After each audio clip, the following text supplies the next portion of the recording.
right, Win. Next up, Jalen Williams. I see some people saying he's going to go in the lottery. Maybe. Every year there's one guy that like flies 30 spots ahead of where they were in like March. And that's Jalen Williams right now. Like he was a second rounder 2 weeks ago. He's had a great I think as people start to get into more of it, he's kind of flying up. And then of course he had a great week at the combine earlier, just this last week. So he might actually not be available there, although I think most mocks still have him in the 20s. Harrison, give us the scouting report. So Jalen Williams, he's a 21-year-old junior out of Santa Clara. He's a forward, 6'6" with a 7'2" wingspan. Insane. Same wingspan. His measurables, his measurables are off the charts. And this is one of the reasons why he's just really climbing draft boards at the combine, other than the fact that he can really play. His measurables are crazy. He, I think, recorded a 39-inch max vertical, and his max vertical reach was 12 feet, half an inch. That's higher than Aaron Gordon jumped at the combine. That's higher than Rudy Gobert jumped at the combine. It's insane. He also finished in the 90th percentile or better in his three-quarter court sprint and his standing vertical. He's just got this combination of speed, vertical jump, and length that, like, anybody's just going to drool over. Like, his measurables are just insane. And then he knows how to play the game, which I know you're going to get to, but he's not just a measurable darling. I mean, right. Yeah. You said it, Vote. Like the number one bullet point on the Jalen Williams scouting report is just elite feel for the game. Yeah. You watch this guy play and your biggest impression is, wow, he knows how to play. Like you throw him into a game, and this was even the case in these 5-on-5 scrimmages at the combine. You throw him in there, he holds his own. He looks like a good player in really any type of basketball environment. He feels like he knows his strengths and weaknesses. He's got like a lot of confidence and comfort and patience with his game. Super high IQ, really good passer, makes NBA types of passes, like one-handed over the head passes, skip passes, can play make out of the pick and roll, scoring, passing. And then he was a 40% shooter from three last year, 81% free throw shooter. He is confident in his shot, knows how to set the defense up, coming around screens. He just understands the game. And the final thing, like big bullet point on Jalen Williams, the measurables are so interesting because he's this unbelievable athlete, but he's kind of a little slow-mo when you watch his tape. Like when he gets to the rim, he can jam on people. Like he can fly down the paint, but he's sometimes a little of a below the rim finisher. He has this like slow-mo old man's game to him. So the athleticism doesn't always pop, but like when it does, it's obvious. So yeah, his measurables are like really intriguing. To be honest, I watched him. That was like the last piece I got from him because I was just watching some of the tape, some of the like the scouting videos on him. He's smooth. I love his feel for the game. He has a very advanced pick and roll like timing. He's not always just going 100 miles per hour or like very deliberate. He just reads the court really, really well. He's got good touch. I love his game. He's a total, like, my type of guy. He almost reminds me of Kyle Anderson in some of his like movements. Like he looks a little slow and this or that, even though at the combine, he tested really well in like shuttle drills and stuff. He doesn't play fast.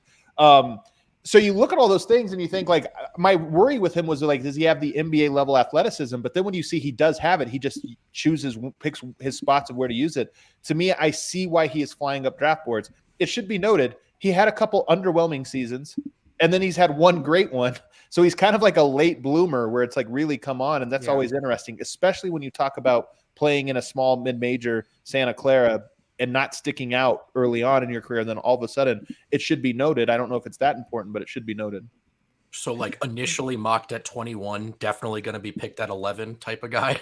That's what it sounds like to me. Maybe. I mean, he has a lot of momentum going right now. We've seen these types of guys all the time. Zaire last year. Yeah. And so you just don't know if he's going to be that guy and shoot up the draft boards. He was actually, I think, initially like even further back, a second round type guy, and he's really starting to climb. Eric, all right. Oh, wait, do you want to get into strengths and weaknesses, Harrison? Well, I was going to talk about the how he kind of came out of nowhere, because this was really like his first like standout year in college. He averaged 18 a game this year, 4.5 rebounds, 4.2 assists, led his team in both scoring and assists. Santa Clara. His freshman year played 25 and a half minutes a game, 7 points. Started some of the year, came off the bench some of the year. And then his sophomore season wasn't really good. Reading more into it, like his field goal percentage declined his sophomore year.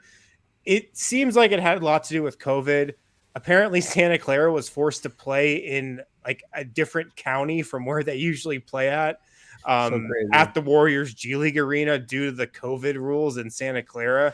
So this meant the team had to live out of a hotel and like split court time with 3 other teams, the women's basketball team and the Stanford men's and women's basketball team. They only had like 2 hours of practice a day. He'd fit in so well at the Nuggets practice facility with compromised facilities.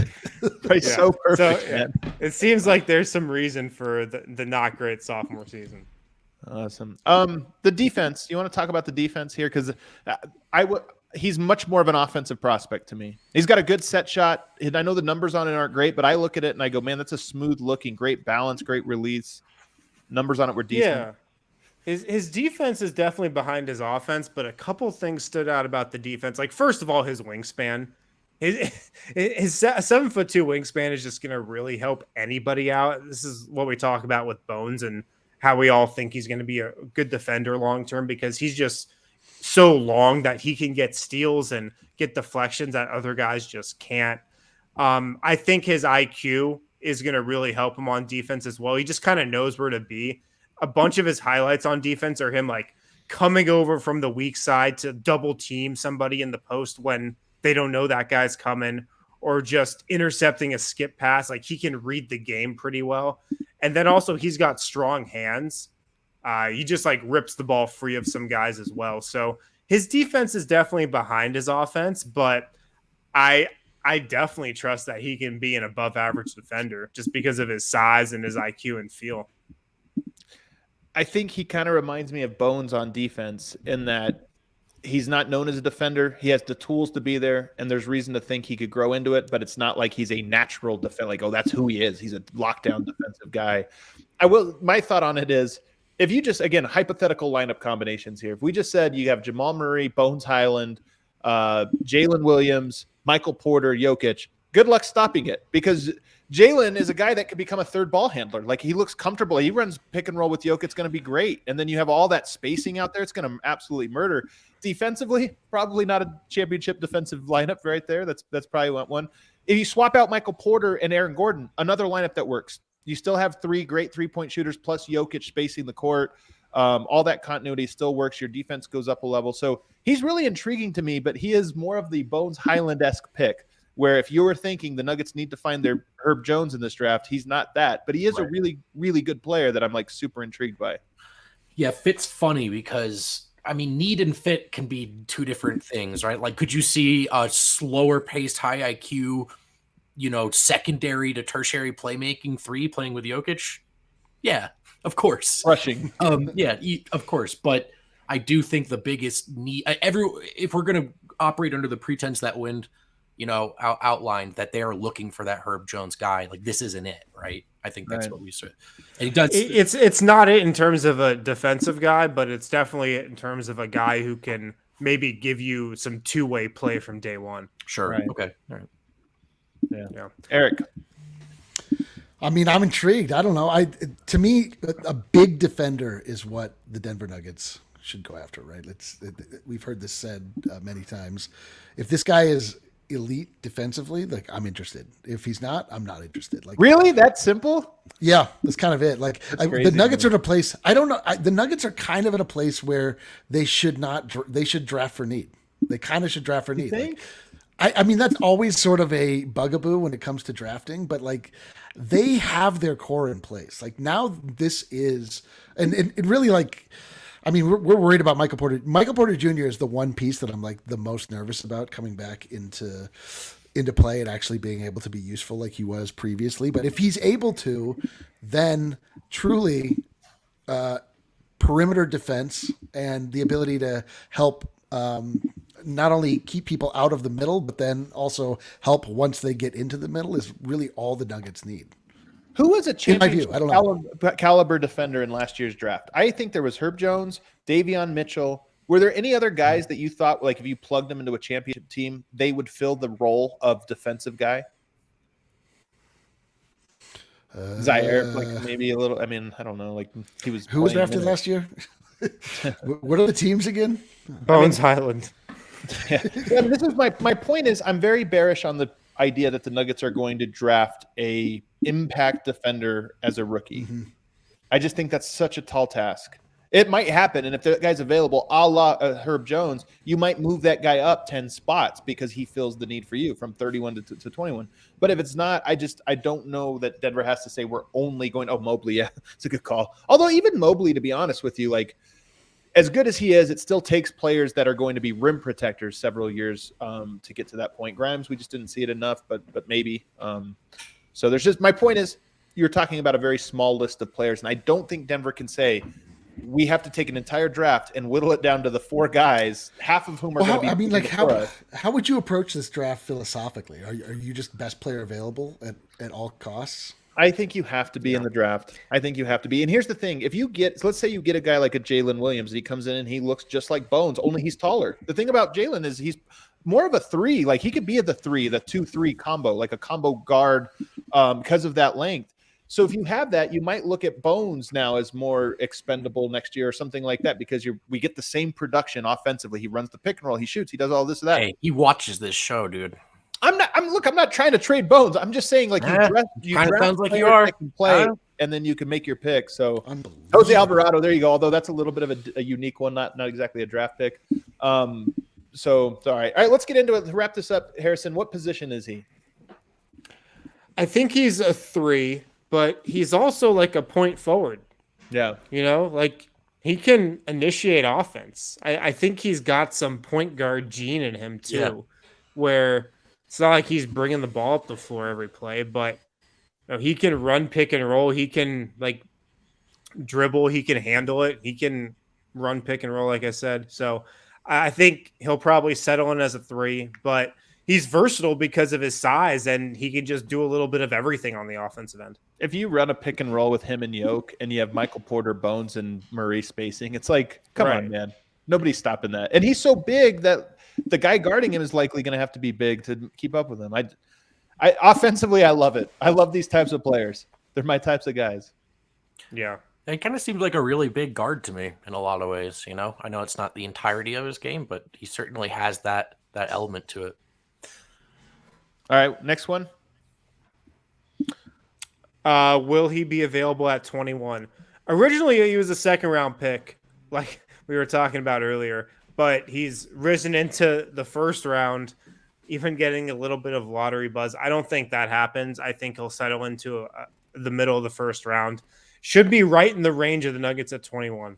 Should be right in that range. Yeah, I agree. And I think that's it here. I mean, I think it'd be a nice pick. I just think he's a player, man. Like the number one thing I want in a player, if I had to just pick one attribute, is just IQ, feel for the game. Like those two things go hand in hand for me. And Jalen Williams, it seems like he just knows how to play. It seems like he could give some Denver something from his rookie year. I don't think he needs to like be a guy you put in the G League for an entire season. So I like it. Yeah. And I think you start to extrapolate the young guys with Yoke. Let's say you have a young guys lineup that features Bones, Zeke, Jalen Williams, and Jokic. Like, I kind of like it. I'm like, okay, you got 2 great ball handlers and you got a floor spacer. You've got some length. You got weird measurables all across the board. They all have weird defensive pluses. So I'm a big fan. This is, but of the 2 guys, it's my favorite. Even though defensively it doesn't plug the need that Denver needs, or might not plug the need. I just love it. You guys know that he's a Lonzo Ball-esque player to me. Like, oh God, there we go. Wait, what? We were off waited until an hour. He doesn't 3 play like into Lonzo. the show. I'm just saying he sees the game. Like players, Bones is this way. Like players that see the game, I'm like, oh man, Yoke's gonna love this. Dude, we were off air and Wynn's like, I can't wait for Adam to start watching this guy. And 10 seconds into the scout. I love this guy. Yeah. When you're around somebody enough, you just know the types of draft prospects they're going to like. We've all got our types. I love Mine this are total undersized Adam guards. guy. Eric, I'm curious. Eric guy? I don't know, dude. I haven't watched these. I was busy making graphics. To look at now, Tari or Jalen? I mean, the ways you guys have been talking about Jalen, he sounds incredible. Tari sounds just like he sounds just like a defensive stalwart, which they're not fun to scout. Like, but that sounds like the guy that we need. Whenever I am scouting guys, I'm always watching just their mechanics, like the way that they like. This is why Quentin Grimes was my guy, and why Desmond Bain was my guy. Like, I love the way the hinge in the shot of Quentin Grimes to me looked like so. Can I tell you something? I think body control is like underrated, and that's the thing. It is like guys that have good shooting form or whatever. It's like they have good body control. They get their body to do the thing they're trying. Yeah, dude. Anytime I'm looking at new play. This is why I was in love with Bones too. I just love like the way that he so effortlessly goes about in the basketball, and how like readable it is, and how like interesting it is. And again, like the hinge. There's something about like really great shooters, the way that their wrist snaps, that just pops to me. I don't know. So I need to watch. I haven't watched. I'll do that. Vote. Pick between the two. They're both available at 21. I'm more intrigued by Jalen, but I think Tari. Are we all Tim Conley? Yeah, dude, that's the problem. Draft room, and we're like, it'd be awesome. I'm kind of like, you guys should draft Bones again. It'd be so dope. I mean, look, it's the philosophy thing. I think Tari is a better fit. That's the best way I can put it.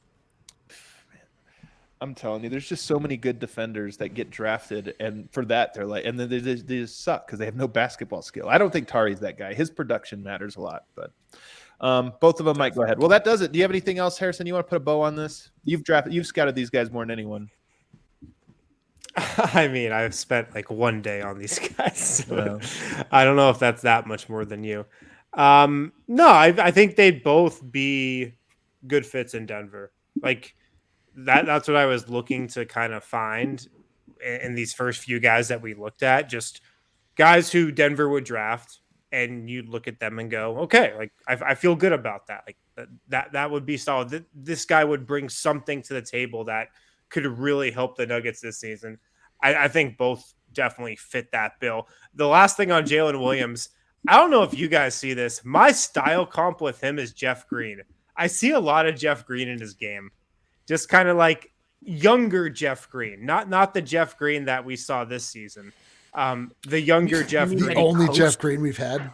Like he coasts and then it's punctuated by like, how did you do that? Like, no, like he doesn't have the pick and roll Phil though. That like Jalen Green never was a pick and roll guy like that. Jeff Green? Earlier in his career, he handled the ball a lot. Jeff Green did in Boston. A lot of isolation, a lot of like old school basketball. I don't know. I see a lot of just similarities in like their athleticism and how they run and like their passing too. I think there's something there. Which of the two do you think would make more of an impact next season? Tari. Eason. Tari. Yeah. Interesting. I think I'm going to say Jalen. I think the Nuggets they've got their playmakers and their finishers, man. They've also got a lot of power forwards.